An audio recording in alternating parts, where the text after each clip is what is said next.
جوازات کی جانب سے ایک اعلامیہ جاری کیا گیا ہے۔ جوازات کے ٹویٹر اکاؤنٹ پر بہت سارے غیر ملکی افراد نے سوالات کیے کہ ان کی کمپنی ریڈ میں ہے، ان کا اقامہ ابھی باقی ہے، کیا وہ اپنا اقامہ کسی دوسرے کفیل کے پاس ٹرانسفر کروا سکتے ہیں؟ کفیل کا کمپیوٹر بند ہو گیا ہے، اب وہ کیا کریں؟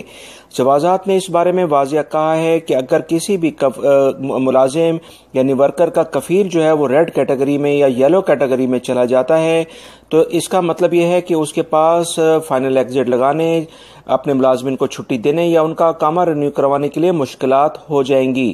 لہٰذا ایسے تمام ملازمین اب جوازات میں وزارت عمل سے رجوع کر سکتے ہیں اور اپنا کوئی بھی دوسرا کفیل ٹرانسفر کروا سکتے ہیں۔ لہٰذا وہ تمام غیر ملکی افراد، اگر آپ کے کفیل کا جو کمپیوٹر ہے یعنی جوازات کے لحاظ سے جو ریکارڈ ہے، وزارت عمل کے لحاظ سے جو ریکارڈ ہے، اگر وہ ریڈ کیٹیگری یا یلو کیٹیگریز میں آ جاتا ہے تو جوازات اور وزارت عمل قانون کے مطابق آپ کو یہ اجازت دیتے ہیں اور وہ خود اس سلسلے میں آپ کی رہنمائی کریں گے کہ آپ اپنا کفیل ٹرانسفر کر لیں۔ لہٰذا آپ لوگ اپنا ایزیلی کفیل یعنی کہ اقامہ دوسرے کفیل کو ٹرانسفر کروا سکتے ہیں۔ جدہ کے علاقے سے خبر آئی ہے کہ اچانک بہت ساری گاڑیاں کھڑے کھڑے جلنے کی اطلاعات موصول ہوئیں۔ آگ لگنے کی اطلاعات موصول ہوتے ہی محکمہ شہری دفاع کی بہت ساری ٹیمیں جائے وقوع پر پہنچ گئیں اور آگ پر قابو پا لیا ہے۔ شہری دفاع کے ترجمان کا کہنا ہے کہ فی الحال آگ لگنے کی وجوہات معلوم نہیں ہو سکی ہیں، جبکہ تفتیشی اداروں نے جائے وقوع کو اپنی تحویل میں لے لیا ہے۔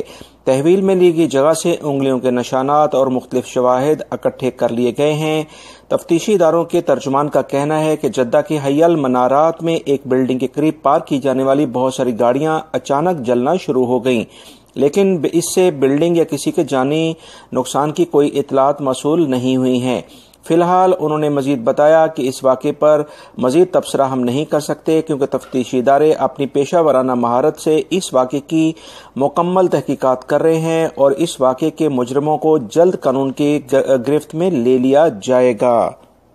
یاد رہے اس طرح کے پہلے بھی کئی واقعات ہوئے ہیں۔ الحمدللہ سعودی حکومت کی جو سیکیورٹی ادارے ہیں وہ پیشہ ورانہ مہارت کے ساتھ اور جدید ٹیکنالوجی کا استعمال کرتے ہوئے ملزمان تک پہنچ گئے اور تمام کے تمام گرفتار کر لیے گئے ہیں، جنہیں پبلک پروسیکیوشن کے لحاظ سے سزا اور جرمانے بھی کر دیے گئے ہیں۔ مدینہ منورہ سے خبر آئی ہے کہ مدینہ کے ایک علاقے میں فارم ہاؤس میں ملازم کی غفلت سے وہاں قید چیتا فرار ہونے میں کامیاب ہو گیا۔ پنجرے سے نکلتے ہی اس نے سب سے پہلے اپنی دیکھ بھال کرنے والے مامور ملازم جو کہ یقیناً غیر ملکی ہے اس کو جاں بحق کیا۔ اس کے بعد فارم میں موجود دیگر جانوروں کو بھی مار ڈالا۔ چیتے کے فرار ہونے پر علاقے میں کافی خوف و ہراس پھیل گیا۔ چیتے نے 8 بکریوں کو بھی اپنا نوالا بنا ڈالا ہے۔ فارم ہاؤس پر موجود کتے اور گدھے بھی اس کا نشانہ بنے۔ جب لوگوں کو چیتے کے متعلق سوشل میڈیا کے ذریعے خبریں موصول ہوئیں تو لوگوں نے خود کو گھروں میں قید کر دیا۔ کچھ لوگوں نے مل کر اپنی مدد آپ کے تحت چیتے کی تلاش شروع کی اور بالآخر کامیاب ہو گئے۔ اس کارروائی میں سیکیورٹی اداروں کے ماہر اہلکار بھی پہنچ گئے اور اس طرح چیتے کو پکڑ لیا گیا۔ اس واقعے کے بعد لوگوں میں کافی غم و غصہ سامنے آیا ہے۔ لوگوں کا کہنا ہے کہ آبادی کے علاقے میں موجود جو فارم ہاؤسز ہیں وہاں ایسے جانوروں کو رکھنے کی اجازت نہیں ہونا چاہیے۔ اس سے پہلے ریاض میں بھی 2 بھائیوں نے شیر پال رکھے تھے جنہیں بعد میں حکومت نے اپنی تحویل میں لے لیا تھا۔